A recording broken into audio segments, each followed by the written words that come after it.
exposição, que na minha opinião é bastante rica e muito mais rica do que a maior parte das coisas que se faz em antropologia e sociologia com relação às emoções hoje. Quando falamos sobre a elaboração dos sentimentos morais, com os sentimentos imediatos e que passam por uma transformação em função do que o Dewey fala sobre os padrões, eu me pergunto se esses padrões seriam princípios práticos que se elaboram durante uma ação e através dos quais as pessoas podem ter uma reflexão moral sobre suas próprias atividades. E quando eu vejo isso, eu acho genial e me digo mesmo, isso seria muito interessante de conversar com os meus estudantes e ver se eles podem colocar isso em prática, em campo, pois a gente pode falar sobre essa questão dos sentimentos morais, algo formidável, e nós podemos perceber, então, que ele pode nos trazer novas formas de compreensão sobre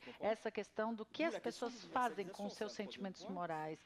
E quando Dewey fala sobre a questão dos padrões do public warfare e que nas atividades morais, digamos assim, essa questão vai aparecer em determinados momentos, ela é mesmo necessária e pode fazer parte dos trabalhos das instituições, isso tem mais tem um século, então eu acho isso genial.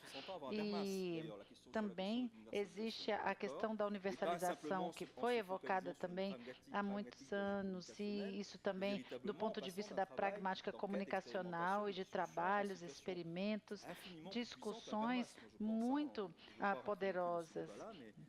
E, na minha opinião, acredito que podemos fazer muitas coisas a partir desses estudos pragmatistas nesse sentido. E quando Dewey escreve isso, ele traz uma crítica retomando questões de forma mais geral, que foi trabalhada no século XIX e o que traz igualmente a questão do interesse público num capitalismo selvagem, onde ao mesmo tempo existe um movimento progressista que traz essas reivindicações concretas por parte dos movimentos sociais da época. É assim que isso deve ser lido.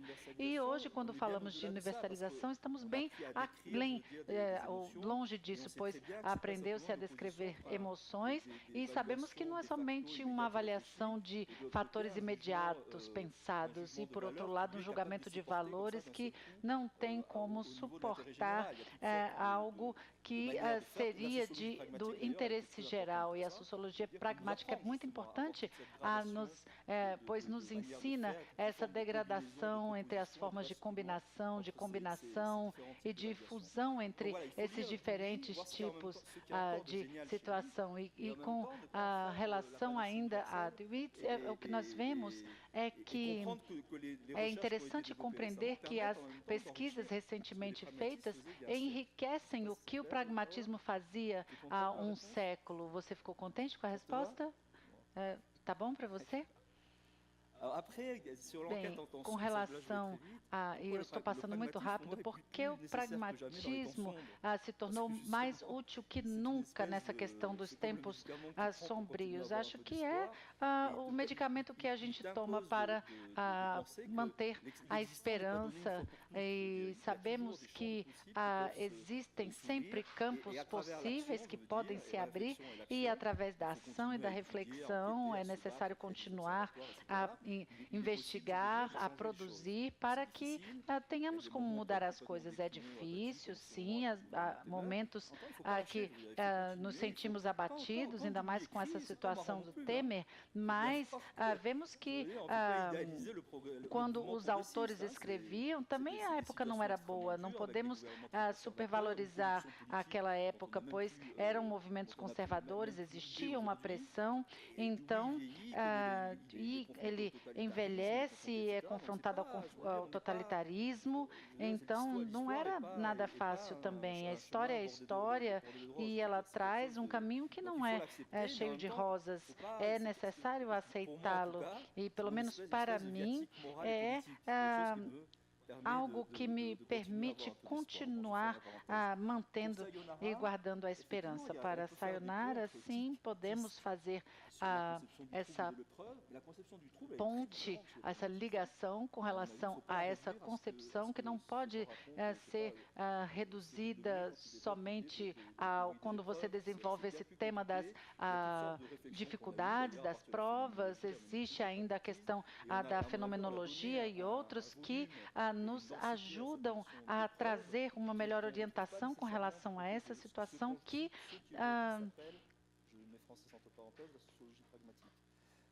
está ligada à sociologia pragmática. E eu estou falando isso sem nenhuma animosidade, ok? Então, temos essa questão da noção da crítica e eu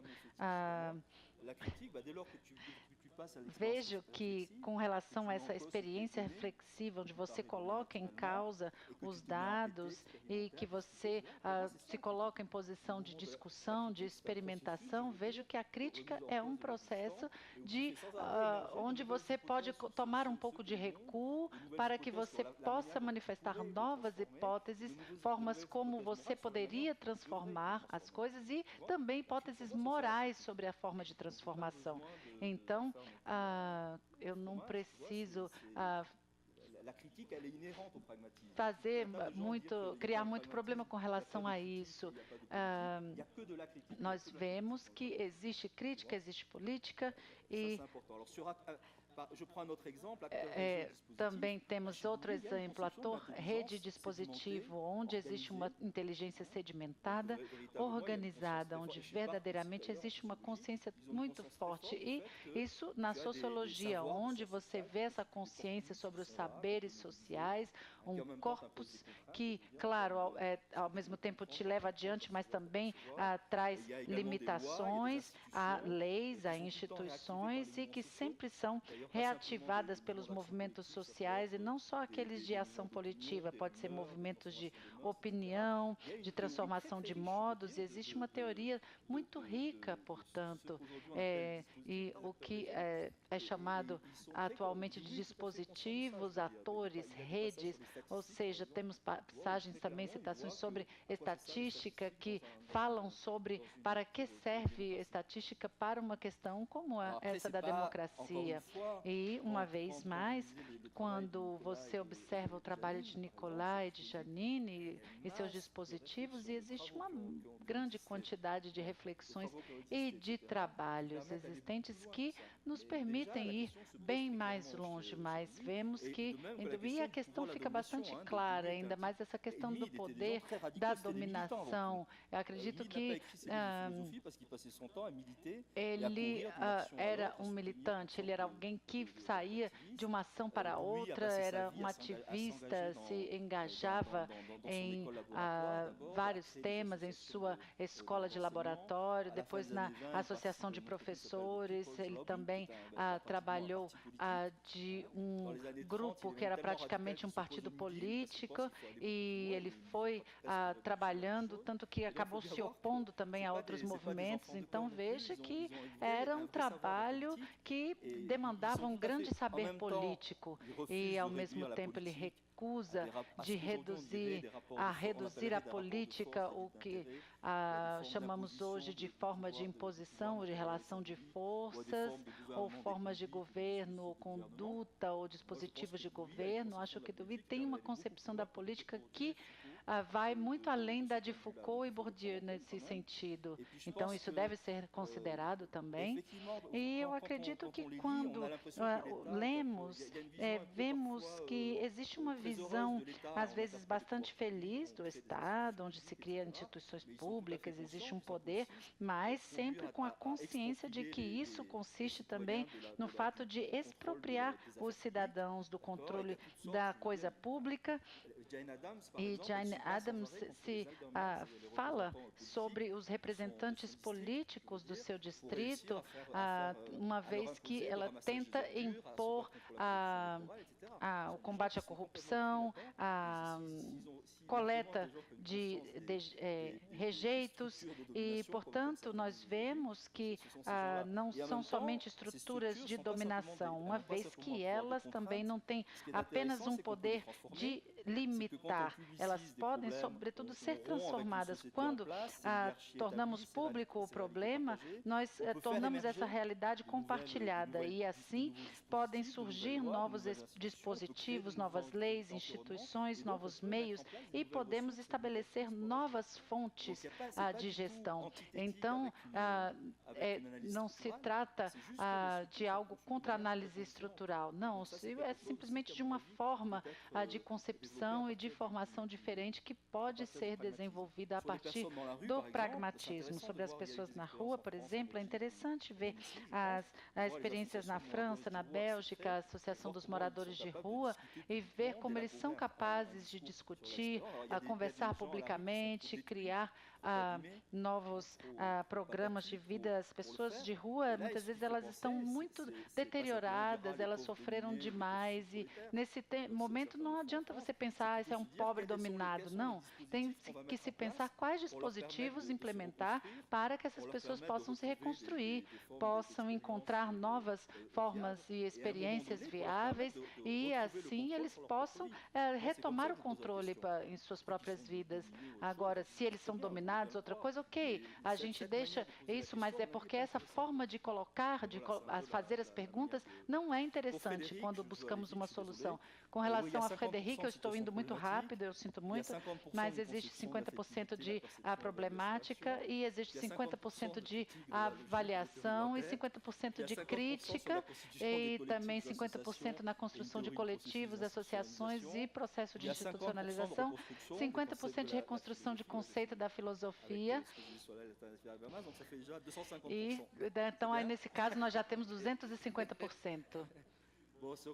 Bem, eu não tenho muito a dizer, mas com relação à temporalidade, é a mesma coisa. Acho que tem coisas bastante interessantes e também na filosofia do presente, que poderiam ser cruzadas com a fenomenologia, acredito, e eu não tive tempo para dizer isso, mas o público pode trazer à tona uma experiência pública cheia de potencialidades. Ele também abre caminho e horizontes para que tenhamos novos projetos para o futuro, novas normativas, com uma nova forma de visualizar o futuro e, ao mesmo tempo, tendo em vista as possibilidades, eles reconstroem o passado. Essa é uma expressão de Mida que tem a teoria da temporalização, que é apaixonante e é bastante interessante, vale a pena ser lida, porque às vezes o público ele traz em seu caminho visões ou horizontes do passado a partir dos seus hábitos, de suas formas de agir, de estabelecer instituições, de categorizar imagens e experiências, inclusive políticas, que vão se estabelecendo pouco a pouco, e isso se transforma numa memória pública e que, por conseguinte, projeto públicos que são experiências que podem ser bastante exploradas. E você faz uma investigação bastante minuciosa sobre os modos de visualização do futuro, e que está ligado, evidentemente, a Dewey, mas existe também uma filosofia da temporalização que não está distanciada do que te interessa. Eu acho que você tem encontrado coisas bastante interessantes. E, para terminar, eu vou responder o Fabinho. Vamos lá. Então, Fabinho. Podemos passar? Democracia. Passamos 2 minutos para a resposta do Fabinho. Donc, on va dépasser 2 minutes. É interessante, Fabinho, que você reativou essa discussão que nós tivemos sobre as arenas públicas naquela época, e você tem inteiramente razão. Quando falamos público, a palavra pública não tem o mesmo sentido e a mesma utilização como a de 1927 em Nova York, ou em Paris hoje, ou aqui hoje em Brasília, Rio, São Paulo. Então, temos que tomar bastante cuidado nessa questão de transferência de conceitos. preconceito. De forma geral, eu falo. Ok? Uma coisa que, e você sabe que nós aprendemos bastante trabalhando juntos, é que essa categoria de comunicar, essa questão de instância civil e etc., e outros termos, não tem o mesmo sentido no Brasil como na França. E também devemos prestar atenção quando fazemos investigação com o público e com a aplicação de discursos como receitas, precisamos prestar atenção com relação ao modo de intervenção do Estado, de constituição de interesses e identidades individuais e coletivas, construção do bem público e bem comum, no sentido em que, para as pessoas, isso tudo tem também faz alusão à solidariedade, à experiência de hierarquia, regulação de conflito, uso da violência, que não são os mesmos, nem entre Brasília e Rio de Janeiro. Então, nesse sentido, você tem totalmente razão. Você não pode cair na ingenuidade de sair traduzindo ou recebendo essas coisas, essas categorias. Então, temos que ser, de fato, atentos ao uso que podemos fazer dessas situações em nossas investigações, buscando entender as palavras que são utilizadas pelas pessoas que investigamos e que têm uma relação com essa linguagem pragmatista norte-americana dos anos 20. Obrigada. Obrigada a todos. Merci à tous. Nous allons donc clôturer cette